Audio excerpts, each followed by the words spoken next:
오늘은 창세기 2장 15절 15절부터 25절까지입니다. 15절부터 25절 다 같이 합독합니다. 여호와 하나님이 그 사람을 이끌어 에덴 동산에 두어 그것을 경작하며 지키게 하시고, 여호와 하나님이 그 사람에게 명하여 이르시되 동산 각종 나무의 열매는 내가 임의로 먹되 내가 먹는 날에는 반드시 죽으리라 하시니라. 여호와 하나님이 이르시되 사람이 혼자 사는 것이 좋지 아니하니 내가 그를 위하여 돕는 배필을 지으리라 하시니라. 여호와 하나님이 흙으로 각종 들짐승과 공중의 각종 새를 지으시고, 아담이 무엇이라고 부르나 부르시고 그것들을 그에게로 이끌어 가시니, 아담이 각 생물을 부르는 것이 곧 그 이름이 되었더라. 아담이 모든 가축과 공중의 새와 들의 모든 짐승에게 이름을 주니라. 아담이 돕는 배필이 없으므로 여호와 하나님이 아담을 깊이 잠들게 하시니 잠들매 그가 그 갈빗대 하나를 취하고 살로 대신 채우시고, 여호와 하나님이 아담에게서 취하신 그 갈빗대로 여자를 만드시고 그를 아담에게로 이끌어 오시니, 아담이 이르되 이는 내 뼈 중에 뼈요 살 중에 살이라. 이것을 남자에게서 취하였은즉 여자라 부르리라 하니라. 이러므로 남자가 부모를 떠나 그의 아내와 합하여 둘이 한 몸을 이룰지로라. 아담과 그의 아내 두 사람이 벌거벗었으나 부끄러워하지 아니하니라. 아멘.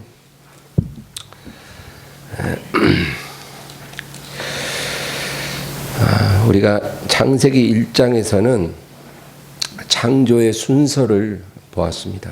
하나님이 태초에 천지 만물을 어떤 순서로 지으셨는가, 그리고 가장 마지막에 가서 하나님의 모양과 형상을 따라 남자와 여자를 지으셨더라, 그렇게 기록되어 있죠. 그리고 2장에 가면 하나님이 사람을 남자와 여자로 지으셨는데 그 구체적인 그 내용을 더 디테일하게 우리에게 말해주는 것입니다. 사람을 지으실 때 하나님이 어떻게 일하셨는가. 근데 하나님이 아담과 하와, 남자와 여자를 동시에 지으신 것이 아니라 남자를 먼저 지으셨어요. 그리고 나서 그 남자가, 아담이 혼자 있는 것이 하나님 보시기에 좋지 않으므로 여자를 지어서 아담에게로 이끌어 오셨더라, 그거죠. 그래서 누가 그런 말을 해요. 하나님이 아담을 창조하시고 나서 가장 첫 번째로 주신 선물이 벌거벗은 미녀다, 그런 말이 있습니다. 틀린 말은 아니죠. 아담이 지음을 받고 하나님이 아담에게 제일 먼저 주신 것이 바로 여자였거든요. 그래서 이 창세기 2장의 이 사건들을 보면서 우리가 생각해야 될 게 많이 있습니다. 창세기 1장에는 남자와 여자가 동등하게 이제 언급이 되는 거죠. 하나님이 모양과 형상을 따라 남자와 여자를 지으셨더라. 근데 이제 2장에 가서는 남자를 먼저 지으시고 그 남자를 위해 여자를 지어 이끌어 오셨다. 그래서 이 남자와 여자가 동등하나 그 역할과 목적이 다르다라는 거죠. 그거를 2장에서 말해주고 있는 거예요. 그래서 창세기 2장은 남녀의 문제를 우리에게 말해주는 것입니다. 남자와 여자 문제 참 중요하죠.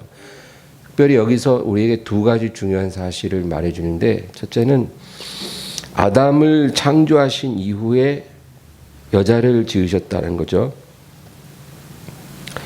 그래서 왜 처음에 아담을 지으시고 그를 위해 여자를 지으셨을까요? 창세기 2장 15절 우리 한번 볼까요? 2장 15절만 한번 다 같이 읽습니다. 여호와 하나님이 그 사람을 이끌어 에덴 동산을 두어 그것을 경작하며 지키게 하시고. 처음에 아담이 지음 받았을 때 하나님이 아담에게 주신 일이 동산을 경작하고 지키게 하셨더라.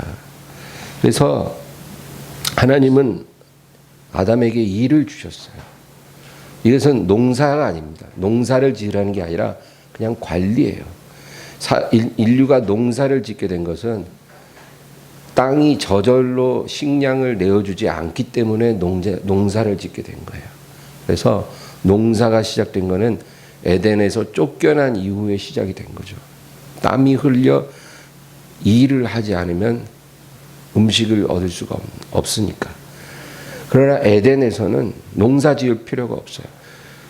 모든 것이 다 갖춰져 있기 때문에 그냥 그것을 경작하고 관리하라는 거죠. 그게 하나님이 아담에게 주신 일이었어요. 여러분, 남자는 일이 있어야 돼요. 남자는 일이 없으면 행복하지 않아요. 그래서 은퇴하면 좋을 것 같아도 좋지 않습니다. 그래서 하나님이 아담을 지으시고 나서 제일 먼저 주신 게 아담이 해야 할 일을 주셨어요. 그런데 그러고 나서 하나님 보니까 혼자서 이렇게 동산에서 일하고 사는 게 하나님 보시기에 좋지가 않은 거예요. 그래서 하나님이 뭐라 그래요? 18절, 그 아래 18절 다 같이 읽어볼까요? 여호와 하나님이 이르시되 사람이 혼자 사는 것이 좋지 아니하니 내가 그를 위하여 돕는 배필을 지으리라 하시니라. 여자를 하나님이 지으신 목적이 여기 딱 기록이 되어 있어요. 처음에는 아담을 지으시고 동산을 맡기셨는데 혼자 있는 것이 하나님 보시기에 좋지 않으므로 내가 그를 위하여 돕는 배필을 지으리라. 그래서 남자는 하나님이 만드신 이 피조 세계를 다스리라고 하나님이 남자를 부르셨고, 그리고 그 남자를 도우라고 여자를 지으신 거예요. 그게 창세기 2장에 나오는 하나님의 창조 목적입니다.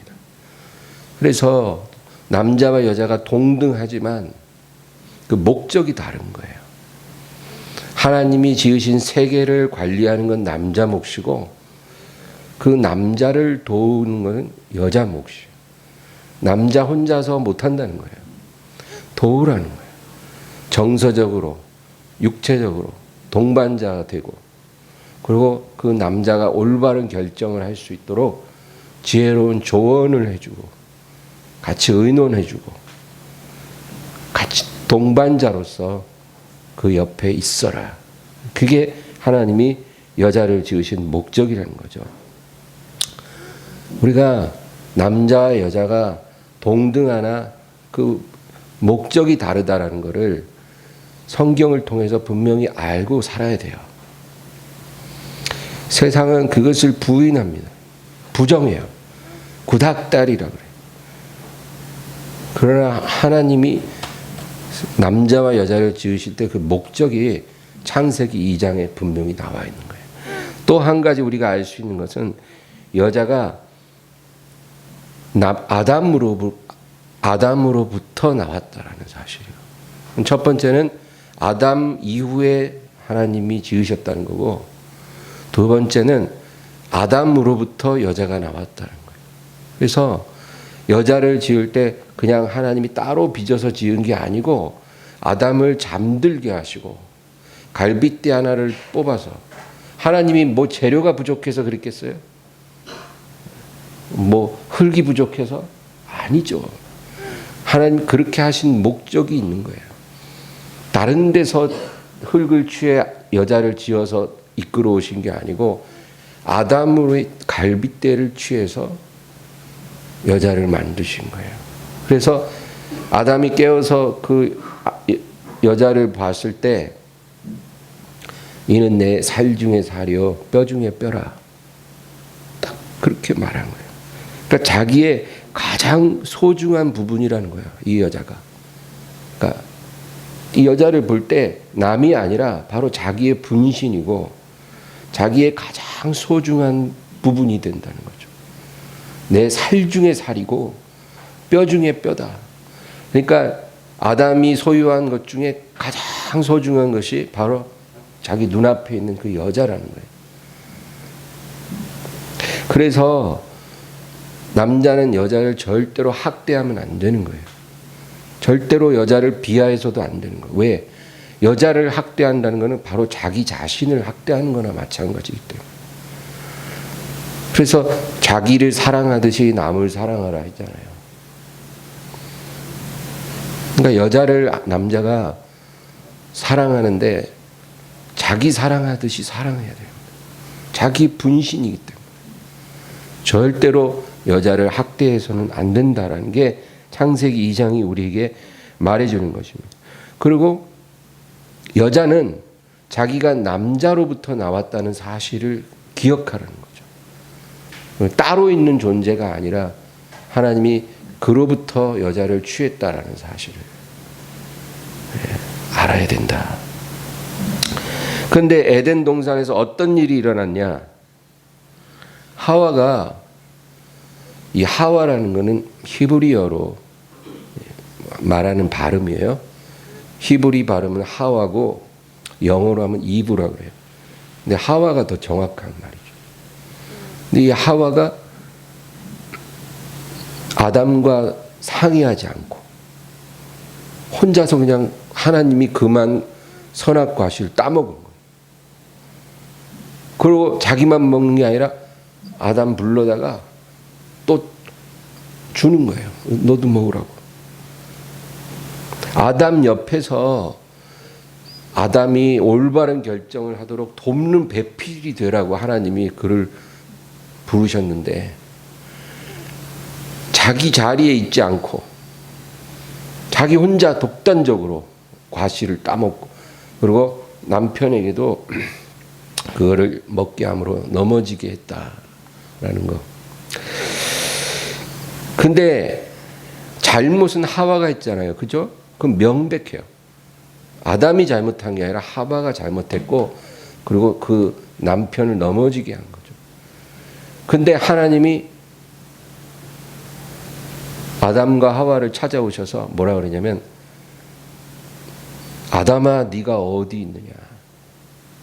아담을 불러요. 아담을. 하와를 부르지 않고 아담을 불러요. 네가 어디 있느냐.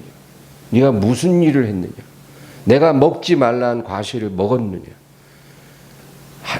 누가 잘못한 건지 하나님 잘 아시임에도 책임 추궁은 아담에게 하는 거예요. 그게 아담이 하와를 대표하고 있기 때문에 그 책임을 져야 된다는 거예요. 여자의 머리가 남자라 그랬잖아요. 그렇죠? 그러니까 책임은 몸이 지는 게 아니라 머리가 지는 거예요.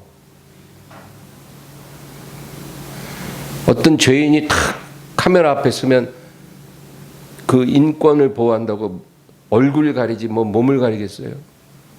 얼굴 탁 가리고 안 보여주잖아요. 그러니까 책임은 얼굴이 지고 머리가 지는 거예요. 그래서 여자가 잘못해도 남자가 책임지라는 거예요. 머리니까. 그래서 고린도전서 11장에는 뭐라 그래요? 여자의 머리는 남자요. 남자의 머리는 그리스도요. 그리스도의 머리는 하나님이시니라. 그렇잖아요. 그러니까 몸이 잘못하면 머리가 책임지는 거예요. 여자 잘못했는데 남자가 책임져야 되고 남자의 머리는 그리스도야. 그랬기 때문에 우리의 죄를 예수님이 책임지신 거예요.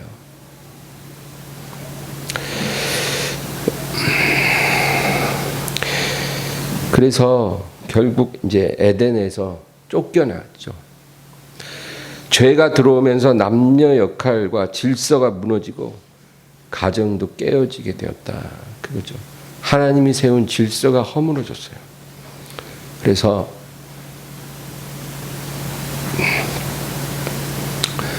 여자는 자기 자리를 지키지 않고 남자를 넘어지게 만들고, 또 남자는 자기가 책임을 딱 져야 되는데 그게 아니라 하나님이 주신 이 여자가 나를 먹으라고 해서 내가 먹었습니다. 책임 전가하고 이제 질서가 막 무너지기 시작한 거예요. 이게 죄라는 거죠. 여러분, 독신주의, 이건 하나님 기뻐하는 게 아니에요. 하나님이 허락한 독신은 하나님을 온전히 섬기기 위한 독신만 허락하셔요. 그 목적이 하나님을 온전히 섬기기 위해서 독신을 선택하는 것은 하나님이 허락하시고 기뻐하셔요. 그러나 그 독신도 책임이 있어야 돼요. 죄짓지 않고, 외롭다고 죄짓지 않고, 하나님만 온전히 섬기고 영화롭게 할 수 있는 사람에 한해서 하나님이 그 독신을 허락하시는 거예요. 그래서 바울은 모든 사람이 다 나와 같기를 원한다. 그러나 이것은 특별한 은혜를 받아야 할 수 있다라고 말해요. 그래서 일반적으로는 독신으로 사는 게 하나님 원하는 게 아니라 남자와 여자가 함께 살도록 하나님이 부르신 거예요. 그러나 요즘 현대 사회는 남편 없이 살겠다고 하는 여자가 엄청 많고, 또 아내 없이 혼자 살겠다고 하는 남자들이 엄청 많아요. 뭐 하나님을 잘 섬기기 위해서가 아니라 그냥 인생을 즐기고 싶어서, 자유롭고 싶어서, 매이기 싫어서 그냥 혼자 살겠다고 독신주의를 원하는 사람들이 점점 많아지고 있는 거예요. 이것이 하나님을 떠난 죄인들의 모습입니다. 요즘에는 여자가 남편은 싫은데 아기는 갖고 싶어. 혼자 살고 싶은데 아기는 길러보고 싶어. 그래서 요즘에 그 무슨 인공수정 해가지고, 그렇죠? 남편 없이 그냥 인공수정해서 아기를 출산하는, 그리고 아기를 기르는 거예요. 이런 일들이 일어나는 거예요. 그리고 세상에서는 그런 것이 잘못된 게 없다고 생각을 해요. 하나님을 모르니까, 창조 질서를 모르니까 그럴 수 있다고 생각을 해요. 인본주의적인 관점에서는 틀린 게 아니거든요. 그러나 성경적 관점에서는 하나님이 세우신 질서를 문란시키는 행위죠. 그래서 하나님 자녀들이 하나님 말씀을 더 열심히 배워야 되는 거예요. 그 말씀이 우리의 영적인 지도예요. 우리가 목표를 향해 잘 가고 있는지 가고 있지 않은지를 가르쳐주는 내비게이션이에요. 그 말씀을 떠나면 잘못된 길을 가도 잘못된 길을 가고 있다라고 깨닫지 못하는 거예요. 창세기 2장은 행복의 문제를 또 우리에게 말해줍니다. 여러분, 행복이라는 것은 한마디로 말하면 만족감이에요. 사람이 행복하다 할 때는 그냥 그 만족감을 말하는 거예요. 영적으로, 정신적으로, 육체적으로 우리가 만족스러울 때 행복을 느끼는 거죠. 그런데 사람들이 그럼 어떻게 하면 만족을 느낄 수 있는가? 그래서 소유를 생각을 해요. 뭔가 물질을 많이 소유하고 내가 원하는 어떤 명예를 소유하면, 세상적인 어떤 지위를 얻으면 내가 만족스럽지 않을까. 그런데 창세기 2장은 사람의 행복은 소유에 있는 것이 아니고 관계에 있다라고 우리에게 가르쳐주고 있어요. 관계가 올바를 때 우리가 참된 만족을 누리고 행복한 삶을 살 수가 있다라는 거예요. 어떤 관계예요? 세 가지 관계예요.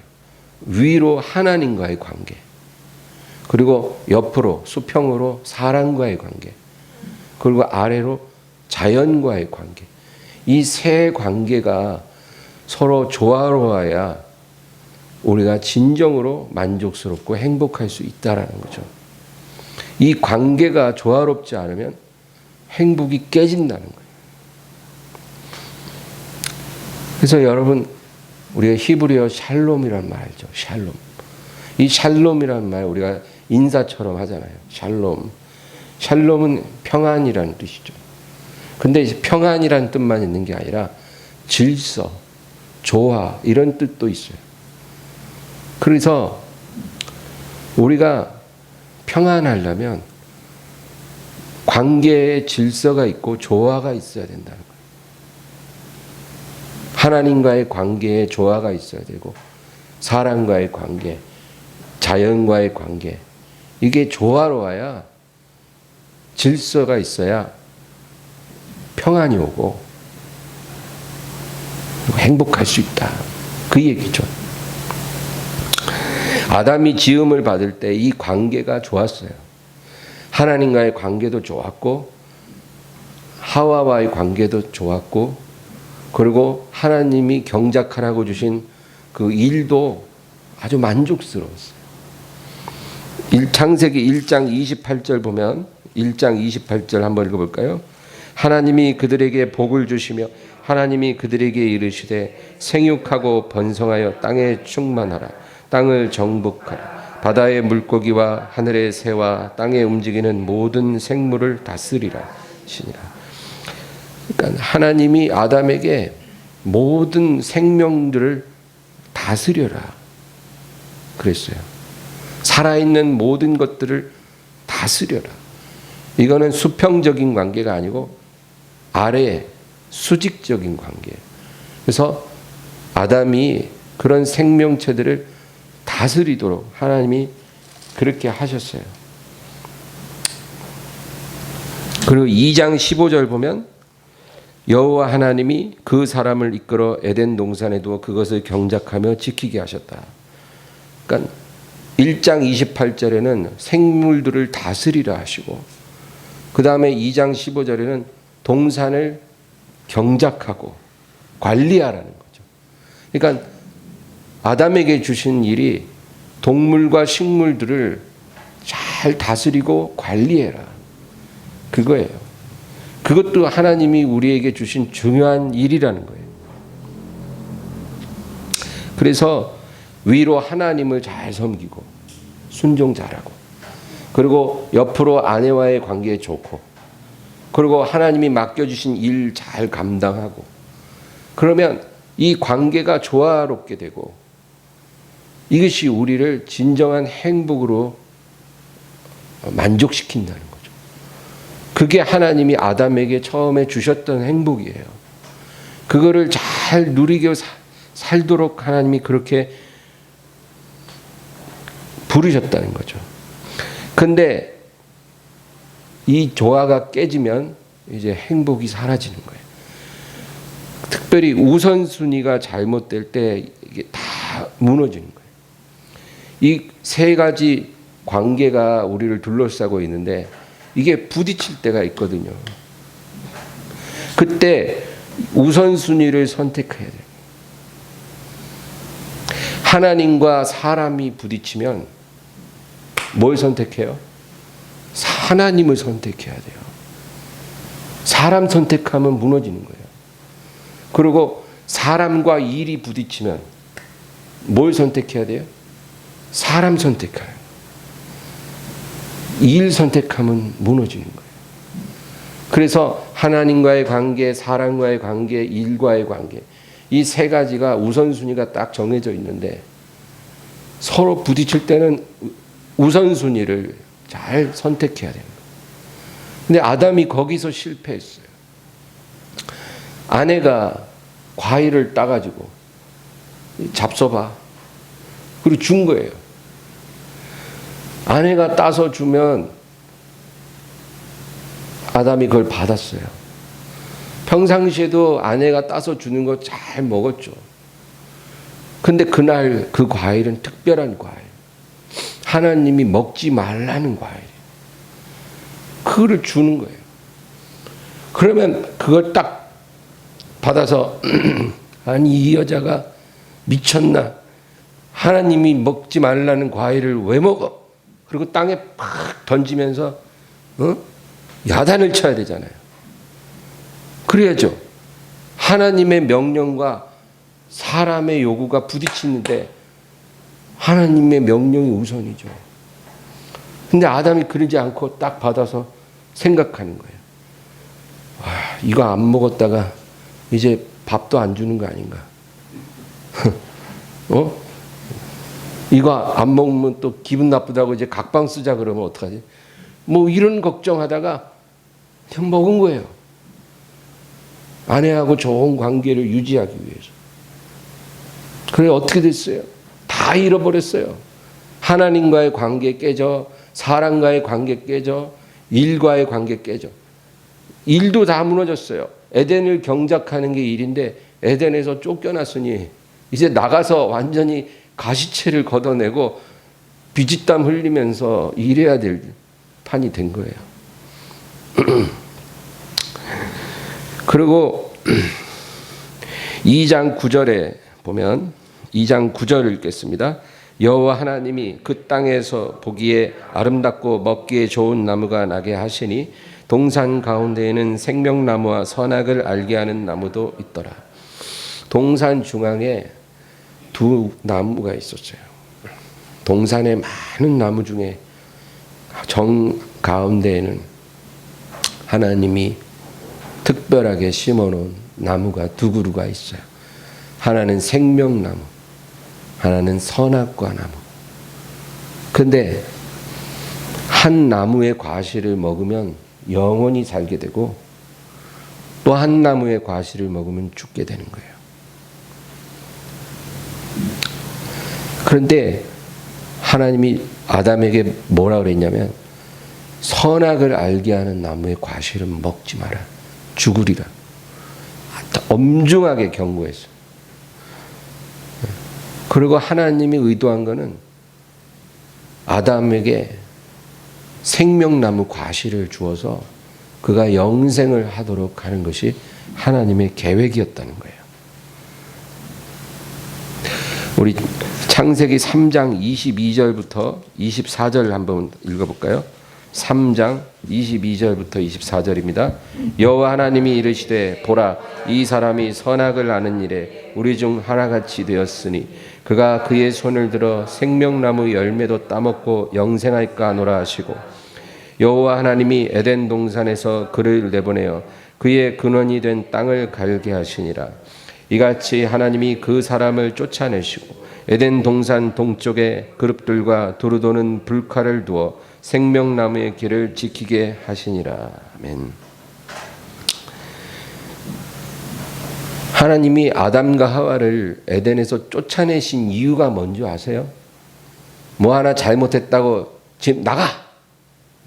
그거 아니에요. 하나님이 에덴에서 이들을 쫓아낸 이유는 그들이 에덴에서 생명나무 과실을 따먹을까 봐 쫓아낸 거예요. 그리고 두루 도는 화영검을 두어 그 길을 못 찾게 하신 거예요. 처음에 하나님이 의도하신 거는 아담과 하와가 생명나무 과실을 먹고 영생하는 거예요.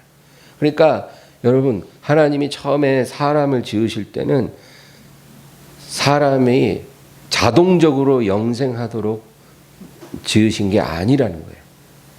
처음엔 그것이 결정되지 않았어요. 그냥 하나님이 흙으로 사람을 지으신 거예요.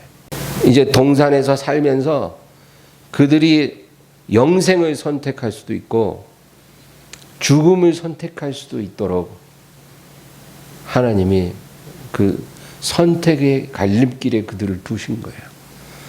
하나님 말씀에 순종해서 선악 과실을 따먹지 않고 생명나무 과실을 계속 따먹으면 하나님이 공급하시는 영생을 소유하게 되는 것이고, 만약에 하나님 명령을 어기고 선악 과실을 따먹으면 하나님이 그들을 에덴에서 쫓아내는 거예요.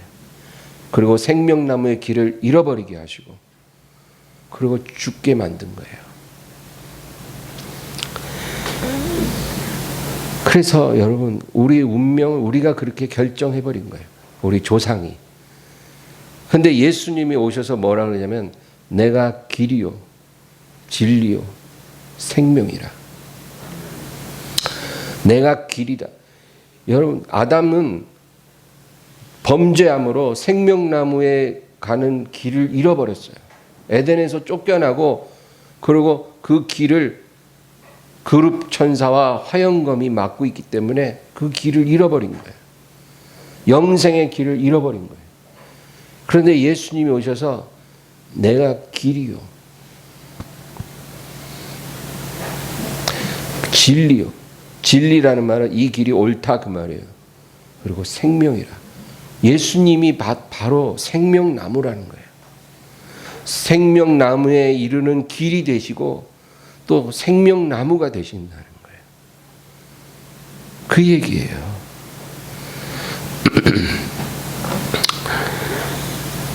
그래서 하나님께서 죄인들을 구원하시기 위해 주신 가장 큰 선물이 바로 예수님이에요. 우리 아담이 에덴에서 잃어버린 그 생명나무를 하나님이 죄인들을 위해 다시 주신 거예요. 이젠 에덴 중앙에 있는 생명나무가 아니고 갈보리 언덕에 세워진 십자가, 그곳에 매달린 분, 그분이 바로 생명나무 열매예요.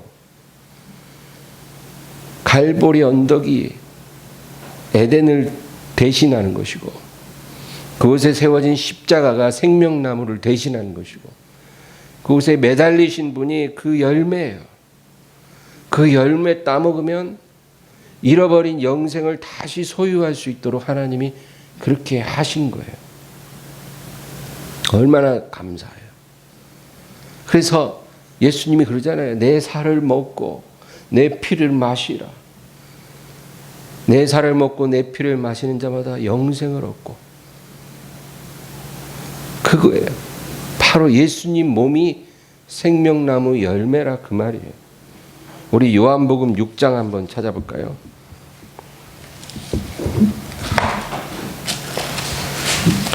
요한복음 6장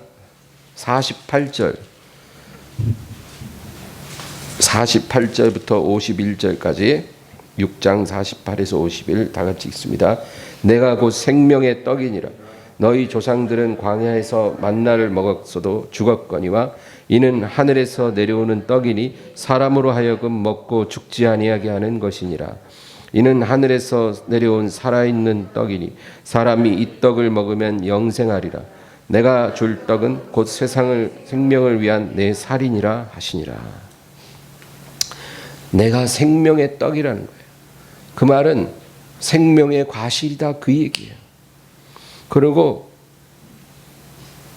너희가 에덴에서 잃어버린 그 생명나무 과실이 지금 너희 앞에 있는 나라는 거예요. 나를 먹으면 영생하리라. 할렐루야. 얼마나 감사한지요. 너희 조상은 만나를 먹고도 죽었거니와 이는 하늘에서 내려오는 떡이니 사람으로 하여금 먹고 죽지 아니하게 하는 것이라. 만나, 광야에서 하늘에서 내려온 만나는 생명나무 과실의 예표였어요.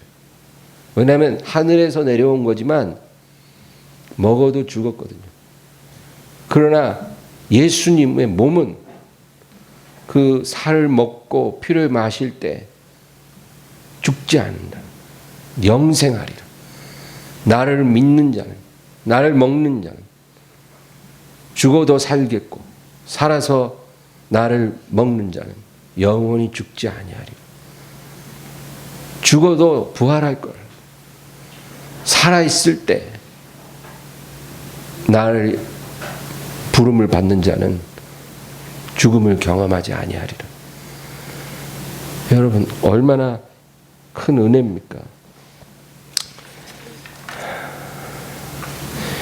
이것이 죄인들에게 주시는 하나님의 가장 큰 은혜고 가장 마지막 은혜예요. 이제 더 이상 하나님이 우리에게 줄 게 없어요. 뭘 더 주셔요? 그거 이제 하나님이 주시는 마지막 선물 받아들이면 영생을 얻는 것이고, 그것마저 거절하면 이제 영원한 죽음과 형벌을 받게 하시는 것이 하나님의 계획이라는 겁니다. 그래서 오늘 우리가 공부한 창세기 2장은 왜 우리에게 이 복음이 필요한지 우리에게 말해주는 거예요. 아담이 창세기 2장에서 잃어버린 거를 다시 찾는 게 복음이에요. 갈보리 십자가에 매달린 예수님을 믿고 그분을 먹는 자가 영생을 다시 찾게 되는 거예요. 그래서 창세기 2장에서 잃어버렸던 것을 하나님이 예수님을 보내사 다시 한번 우리에게 허락해 주시는, 우리가 살 수 있는, 우리가 영원한 생명을 누릴 수 있는 마지막 기회라는 거예요. 그 기회를 우리가 꼭 붙잡아야 될 줄로 믿습니다. 오늘 기도하면서 정말 이 복음의 은혜에 대해서 감사하면서 우리 주님께 기도하기를 주의 이름으로 축원합니다. 우리 간절히 기도합니다. 주여 하나님 아버지,